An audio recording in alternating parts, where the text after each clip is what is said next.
प्राचीन काल से ही गांव के लोग तालाब के बारे में कहानियां सुनाते थे। वे कहते थे तालाब की गहराई में एक रहस्यमय महल छुपा हुआ है जिसमें एक प्राचीन आत्मा रहती है। उस आत्मा का जादू इतना शक्तिशाली है कि वह तालाब में तैरने वाले किसी भी व्यक्ति को अपने वश में कर सकती है। गांव के लोग उस तालाब के पास जाने से डरते थे, लेकिन बच्चों की जिज्ञासा हमेशा उन पर हावी रहती थी। एक बार की बात है, गांव के 4 बच्चे राजू, मीरा, सोनू और काव्या छुट्टियों के दिन तालाब के पास खेल रहे थे। तालाब की शांत पानी की सतह को देखकर उनके मन में उत्सुकता जाग उठी।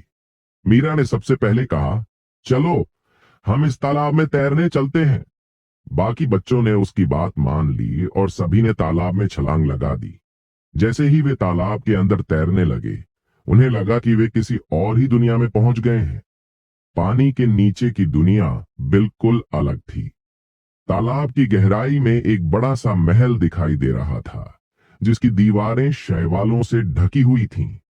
महल की खिड़कियों से अजीब नीली रोशनी आ रही थी, जो बच्चों को अपनी ओर खींच रही थी।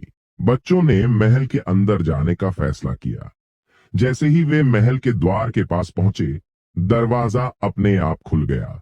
महल के अंदर घुसते ही चारों बच्चों को ठंडी हवा का झोंका महसूस हुआ।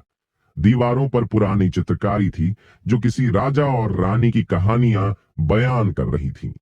महल के अंदर एक बड़े से हॉल में एक विशाल झूमर लटक रहा था, जो नीली रोशनी फैला रहा था। तभी अचानक हॉल के बीचों बीच एक छाया प्रकट हुई। वह एक पुरानी आत्मा थी, जो सदियों से इस महल में फंसी हुई थी। आत्मा ने बच्चों को देखते ही गहरी आवाज में कहा, तुम लोग यहाँ क्यों आए हो? क्या तुम नहीं जानते कि इस तालाब में प्रवेश करना वर्जित है? उसकी आवाज में गुस्सा और दुख साफ झलक रहा था। राजू ने हिम्मत करके कहा, हम बस यहाँ खेलते खेलते आए हैं, हमें नहीं पता था कि यहाँ कोई आत्मा है। आत्मा ने गहरी आवाज में कहा, अब तुम यहां से नहीं जा सकते। तुम्हें मेरी मदद करनी होगी ताकि मैं इस महल से मुक्त हो सकूं। उसकी आंखों में दर्द था और उसकी आवाज में एक अनसुनी पुकार। आत्मा ने उन्हें बताया, मैं इस महल की रानी थी। एक दुष्ट जादूगर ने मेरे पति को मार डाला और मुझे इस महल में कैद कर दिया। जब तक कोई उस जादू को नहीं तोड़ता, मैं आत्मा बनकर यहीं फंसी रहूंगी। बच्चों ने उसकी मदद करने का निर्णय लिया। महल के अंदर ही एक पुराने पुस्तकालय में जादूगर की किताबें पड़ी थीं। बच्चों ने उन किताबों को ढूंढना शुरू किया। अचानक काव्या को एक पुरानी सी किताब मिली, जिसमें रानी को मुक्त करने का मंत्र लिखा था। लेकिन मंत्र पढ़ने के लिए उन्हें कुछ विशेष जड़ी बूटियां चाहिए थीं, जो तालाब के किनारे उगती थीं। बच्चे तालाब के किनारे पहुंचे और उन जड़ी बूटियों को ढूंढने लगे। उन्हें हर पल ऐसा लग रहा था कि कोई उनका पीछा कर रहा है, लेकिन उन्होंने डर को खुद पर हावी नहीं होने दिया।